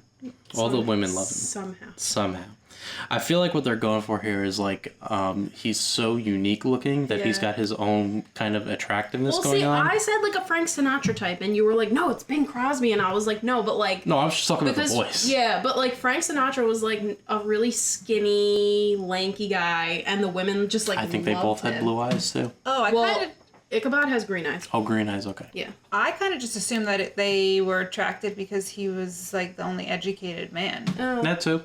Well, I mean, I'm gonna touch on this after. We're gonna go through this. Me too. I read the book. Oh, you did? Oh, I meant to do that last night. We'll do that after. I meant to do that before, but I forgot. No, it's okay. We Just can do it remind me. after. Remind me after, Yeah. because I do want to get Yeah. your opinion on that. At school, Ichabod is succeeding as a teacher. The students, while they poke fun at his appearance, and That's what I mean. Like, Yeah. why are the students poking fun? Because kids are kids. Yeah. Ichabod shows restraint from whacking the children. Yes. Well, good. Yeah, because it's important to be on good graces with the children, especially if their mothers are good cooks. Yeah. Yeah, he was poking through all their lunch boxes. Yeah. Teachers don't make a good salary these days. So, I'm assuming every woman in this town is either like single, widowed, or divorced, but with children. And Ichabod just intends to run through all these women. They all have to be. He pulls out a calendar. Yeah. And it details all events that women are going to be at. There's like a box social. Plus his dinners. Yeah. You didn't watch The Sopranos, but last night I was like, wow, he's a schnorrer. He is Father Intentolo, which is a character from The Sopranos who's like kind of the same. He's a priest, but he like eats all the women's food and like comes over their houses, and it's like very weird. He preys on what's the phrasing Carmel uses? Religiously. Religiously thirsty women or religiously hungry women or Yeah. something like that. He just wants all the gabagool. Basically. I didn't realize he was at like his student's house to like hook up with the mom. I thought he was just like invited by the mother because He's at least going for a meal. yeah. Now, I don't know if he's. I think you're misinterpreting it. And I only say that because I read the book and it does touch on that. So he's just hungry. He does have a big appetite. So he does eat a lot. So I'll just say this. In the book, he is actually housed by the families.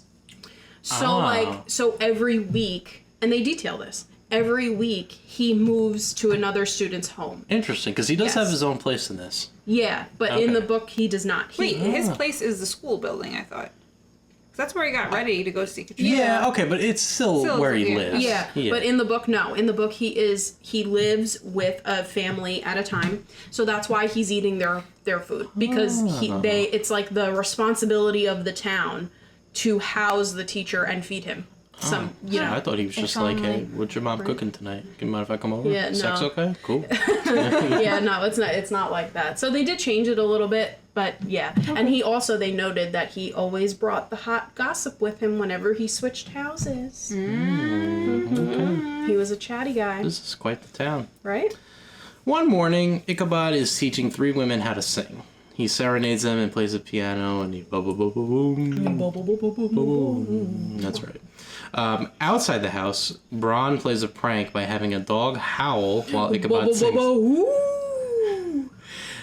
And these women think that that's Ichabod making that noise, And the howling. they just swoon. They swoon and pass out. Yeah. And Ichabod just decides to have lunch with all these women just passed out around him. He just pulls out a salad and just starts eating. Yeah. The boys outside share a laugh, but Ichabod doesn't really pay any mind to this. No. It's no concern to him. That was until one day, Brahm and Ichabod's paths would cross because of a woman. Ooh. That woman is Katrina von Tassel, the daughter of the richest farmer in the county. Baltus. A blooming lass, plump as a partridge, Bing says. I Yeah. thought they said plump as a peach. Nope, they said partridge. Who is Katrina? What do you mean? What does she look like? Cinderella. Oh yeah, no, she's Cinderella. This is Hands Cinderella. down. Yeah, this Yeah. is like yeah, that's literally what it was. Just picture Cinderella, picture Gaston, and picture... Just in a different outfit. Yeah. But I also said this last night. Her character also looks a lot like, and her movements, you can kind of see it, looks like one of the female centaurs from Fantasia. Yes. And you can kind of see it like, when floats. she's dancing. Yeah, and like you can tell that the way they animated her dress is to compensate for the fact that they had to like make movements as a centaur. So she's like off balance. She looks like, She's got a big rump. yeah, she's like bent over almost and her legs stick out weird. Yeah. So like, yeah. Victoria is demonstrating this for us right now. You should take a picture. No, don't do that. That'll look weird. But That'll be the cover. Yeah. The next song plays Katrina. Bing sings this one as well, and it basically just talks about how lovely she is and how beautiful she is, and all the men in town are she obsessed likes with to her. kiss and tell because romance is fun to her. But you could do more with Helena and like Angelina and all these girls. All these Enas. Yeah. Yeah. You could do more with them somehow. I'm like, oh. As Ichabod is on a picnic date with one of the town women, he spots Katrina and is instantly in love with her. She's blooming. Yeah. She's blooming. She's blooming. In school, all the boys in class, because I think there was one girl, and she was hiding under a desk in fear. That's the only girl that was in this class. Sounds All these about boys right. are misbehaving. The reason why they're misbehaving is because Ichabod is still head over heels obsessing about Katrina. To be fair, she does like kind of like swoon over to him and then like make eye contact with him real close and then swoon away. Yeah. And like he's just like, oof. So he's daydreaming Eating about his her. hat. He does eat his hat, actually. Yeah, he puts the chicken on his head and eats his hat. Yep. He daydreams of her, but it's also clear that a big part of his desire comes from her father's farm and how it is a gold mine. And when the father kicks it, he'll be next in line.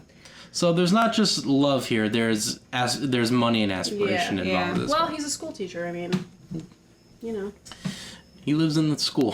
He wants a place of his own. Yeah. Yeah, who can blame him? Ichabod and Brom begin their attempts to woo Katrina. Ichabod shows off his caring side by picking up all of her baggages that fell to the ground. Well, to be fair, all these other guys were also carrying all her shit, and he just like They got out. Brom scared them away. Yeah, they not even really scared them away. They saw Brom come, and they kind of just like admitted defeat and just like left. Yeah, that's true. So they didn't. It's not like Brom. See, that's what I'm saying. Brom's not really that much of an asshole. You're right. They saw him and they kind of just realized like Brom's got us beat. You know what kind of vibe I was getting? You know when like the couple that's together forever breaks up, but they're high school still sweethearts? Yeah, but they're still kind of, you know, and so like the girl's like flirting around with all the other guys, and then the ex-boyfriend comes and they're like, like because you know they're gonna get back together. Yeah. That's the kind of vibe I was getting.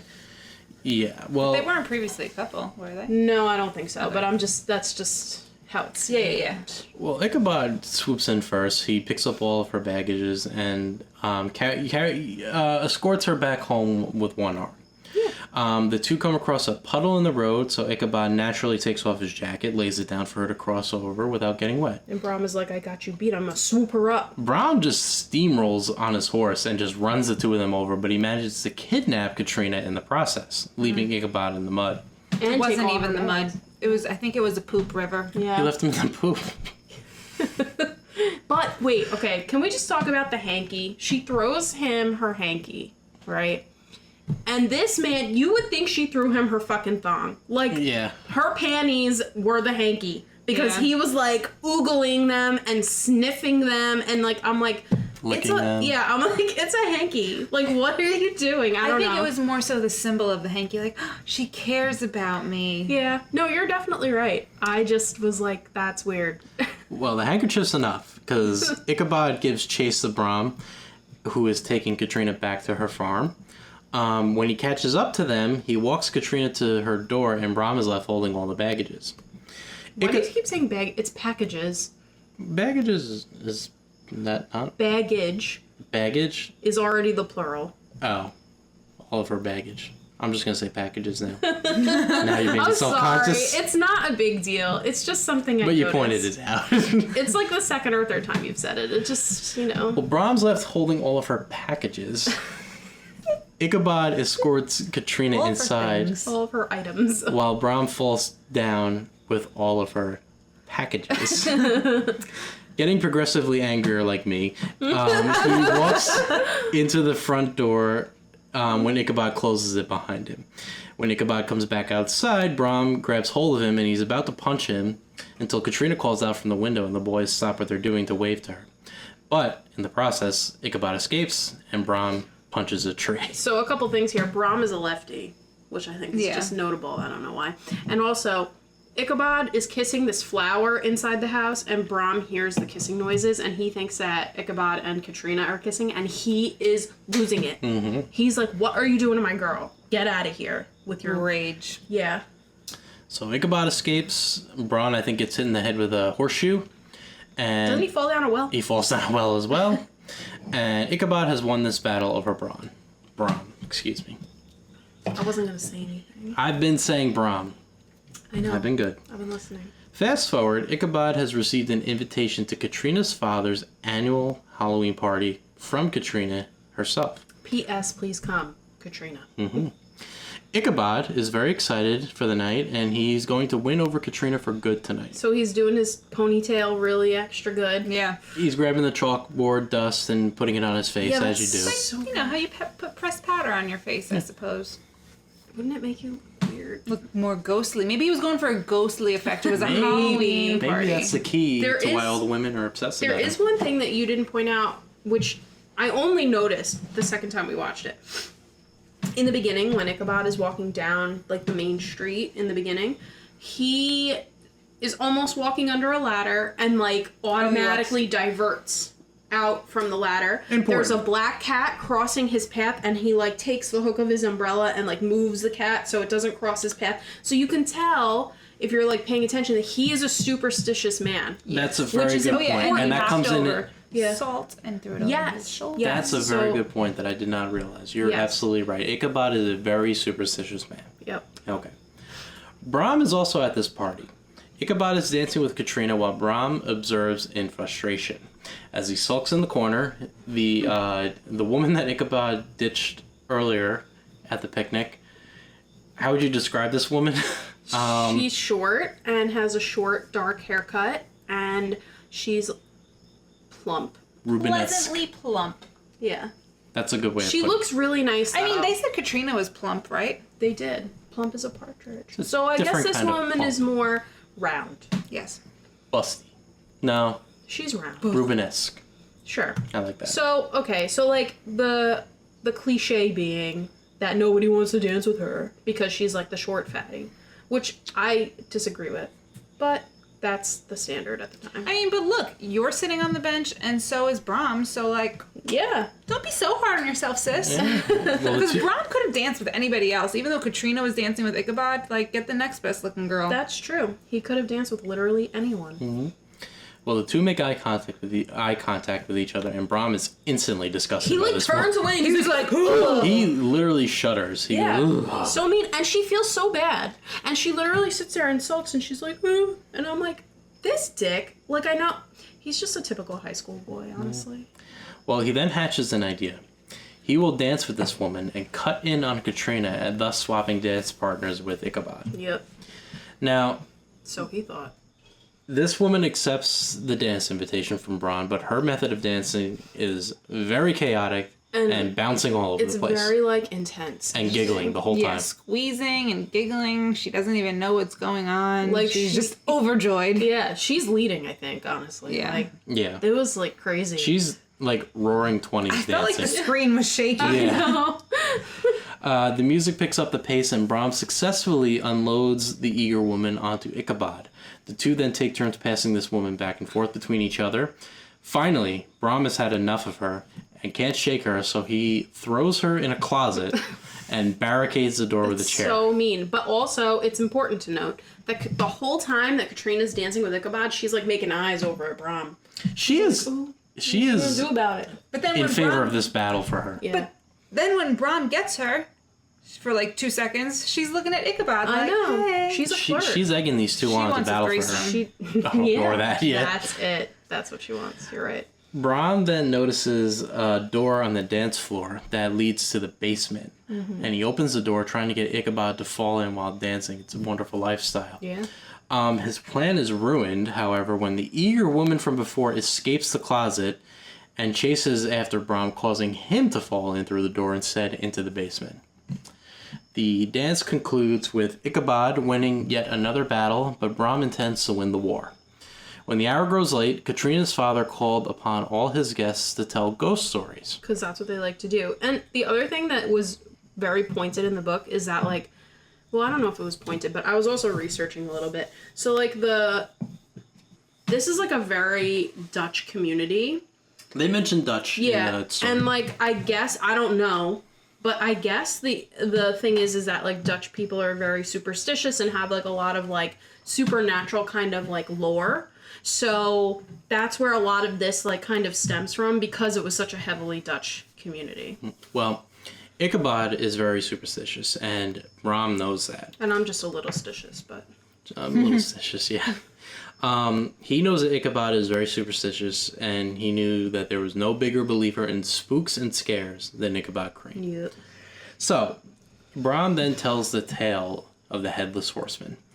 Our next song is also sung by Bing Crosby. It's the Headless Horseman. I didn't realize. So it took me, like, I was thinking this through for a while. I thought he just made up the story of the Headless Horseman right there on the spot. And I was like, how, like, does the rest of these people know this tale? It's the tale about what goes on outside on Halloween night. Ghosts and ghouls, but the Headless Horseman is the worst of them all. It's a ghost who rides a horse, he carries a sword, and his own head, which is that of a flaming pumpkin. Yep. Every year, he sets out on Halloween night looking for someone else's head to take and make a swap. Yep. Ichabod is scared and nervous hearing this tale. Like, over the course of the tale, he just gets progressively more nervous as he's trying to eat. Profusely sweating. He's hiding in his own clothes. Katrina finds this all hilarious. She's laughing. Yeah, at she's cackling. Well, because you know why? Because she doesn't have to go out. It's her house. Oh, yeah. She's like, none of you guys are I live spending time. Brom warns the party guests, when you leave tonight, make for the bridge, because once you cross the bridge, you're safe. But if you don't, the Headless Horseman will claim you as his newest victim. Aha. So... And you get a pumpkin for a head. Yeah. Just kidding. You're DEA dead. Yep. The party ends, and everybody goes home. I guess everybody else made it through fine, but Ichabod is traveling down the road alone Yeah, like, on the On dark this night. really slow horse that he borrowed. Whatever happened? Safety in numbers. I don't know why they didn't just all, like... Because isn't he going home with, like, something? Right? I don't know. Also, like, wouldn't you just, like, I don't know, maybe this isn't the right way to go, but once you approach the forest, wouldn't you just book it? Well, I think he tried to, but the horse was really slow. His horse was doing him no favors. Yeah, that horse was like, wrong. So, he travels slowly, at first whistling, but on high alert. Which, like, if you know anything about any kind of, like, lore, and I've said this for, like, a long time, I mean, like, look at, like, Appalachian superstition. Like, you do not whistle in the woods at night. Yeah. Like, What are the rules of the forest, Victoria? if you see it, no, you don't. If you hear it, no, you don't. That's The right. end. And don't whistle. And don't respond to your name. And if it sounds closer to you, that means it's farther away. And if it sounds farther away, it's closer to you. Those are the rules. Just so we all got that clear. I didn't know that last rule. Mhm. I'm glad I learned something. Yep. He travels slowly, and he's spooked by trees and birds howling in the night. He hears frogs and crickets calling out his name. Woohoo. Yeah. He hears approaching horse steps, and then realizes that they're not coming from his horse. His horse is tired, and lays down to go to sleep right in the middle of the On a forest. gravestone. Yeah. Yeah. He discovers that the noise is coming from plants brushing up against a fallen tree. He begins to laugh maniacally. As the subtitles say. He Gone wild. He's Yeah. losing his mind in this forest. Yeah. He's letting his imagination run away. You know? Yeah. He shares a laugh with his horse, and then the two of them are joined by an evil cackle Ah! of the Headless Horseman. Not quite like that. That was a really good impression. He just goes, "Rah." Yeah. From like the Amanda Show. Yeah. The Headless Horseman appears in all of his terrifying glory. He swings his sword at Ichabod's head, but misses, probably because he doesn't have a head, and the two embark on a chase. So the whole time I thought it was Brom because Brom has a black horse and this is I want you to a black save that horse. to the end. Okay. Save that to the end. Ichabod races through the forest with the Headless Horseman chasing, swinging his sword. The pursuit continues on until Ichabod finally sees the bridge that Brom talked about earlier on. Ichabod knows if he crosses the bridge, he's safe, and the ghost's powers end. See now, like if you've played Red Dead, Oh, the bridge is... you know that bridge ain't safe There's a because couple, on the other side is like Pinkertons yeah. waiting for you lurking. Oh, God. Okay. That game. Yeah, I wouldn't have crossed that bridge. they're the bad guys. Yeah. They're guns. It's like in the video game, so like when you cross bridges, like they're hiding under the bridge and then you just get like ambushed as soon as you get across the bridge and you're like, ah, fuck. I thought he would have had to pay the troll toll. Get into the boys' hole. Ichabod narrowly escapes as he crosses the bridge with the Headless Horseman stopping at the other side. Ichabod turns and looks back, and when he does, he sees the Headless Horseman throw his flaming pumpkin head at Ichabod, crashing into the camera as the scene turns to black. And when we fast forward to the next morning, The next day. all that was found at the scene was Ichabod's hat and a smashed pumpkin. No trace of Ichabod. Brom and Katrina end up marrying each other because one of them is out of the picture, so I guess I'll go with you. There were rumors that Ichabod was still alive, married to a wealthy widow in a distant county. With children all with That look ponytails exactly like it, with yeah. the same bow. It's just his head on smaller bodies, Yeah. basically. Others believe that this is not true, and that instead he was claimed by the Headless Horseman that night. He was spirited away by the horseman. The scene then goes back to the live-action bookcase, with the Legend of Sleepy Hollow book closing, and being put back on the bookshelf as the movie comes to an end. Did you Now, oh, go ahead. Did you notice that the moon was like hands grasping Yeah, the moon? I thought I it was did see cool. that. Alright, so there's a lot to unpack with the ending here. Yeah, There's a lot of questions. there are. Did Ichabod make it through the night? I don't know. I don't know either. Who can say? Did the Headless Horseman claim him? Was that actually the Headless Horseman, or was that Brom dressed up as him? There's actually... now, you knew the story. You listened to it the other night. Well, I knew the story anyway, though. Okay, now, but you listened to it. Mm-hmm. I read that there's some... They kind of hint that it was Brom dressed up, They do hint that way. but never officially... No. So the way that the story goes, it's like very similar to this, except Katrina is very much like interested in Brom, and it gets kind of clearer in the book that she is interested in Brom and kind of just like poking fun at Ichabod the whole time. Oh. And then the reason, so they tell the ghost story at the house, but Ichabod at that point is like very like cocky about like being with Katrina, and then it kind of comes out at the party that she's kind of just like fucking with him, and he gets very embarrassed and he gets very upset and he leaves early. Oh. Yes. Oh, so that's why he was alone. That's why he was alone. So he's upset and mortified, and like she wanted to be with Brom like the whole time. So I think she was just trying to make him jealous. So why would Brom leave Well, dressed up as a Headless I Horseman? think in the book the implication is also that like Brom doesn't know that. no, he knows that, but like he's just He's a douche. Is he more of a bully in... well, I mean, I don't really know if I would say that, but like I think that that's kind of like the Okay. just to kind of stick to him, right? Well- And so at the end, someone else says it's put a little more clearly. Like they're like, no, he like went to another county and like entered law and like got married and had kids and all that, and he became a judge. So like he really like they kind of spell out for you like like it was Brom Oh, dressed yeah, like maybe up. he was just like, so embarrassed that he ran off to another county. Right, yes. And also, and like when you look up like the symbolism of the book, Ichabod is kind of like this like every man's folly kind of thing, where like it doesn't matter how smart you are, you can still fall for like and be misguided by like superstition and like putting your beliefs in like certain things and stuff like that. So like the idea of like spirited away or claimed by the horseman is more of like a symbolic, like he was spirited away with his superstition, and so like he didn't die because instead but the horseman still claimed him because he like let his emotions carry him away, and he got cocky and the all this horseman stuff. claimed him by getting rid of him. Yeah. Okay. Yeah. To another county. But the horseman is an actual lore, like it's an actual thing, and they go more into it in the book.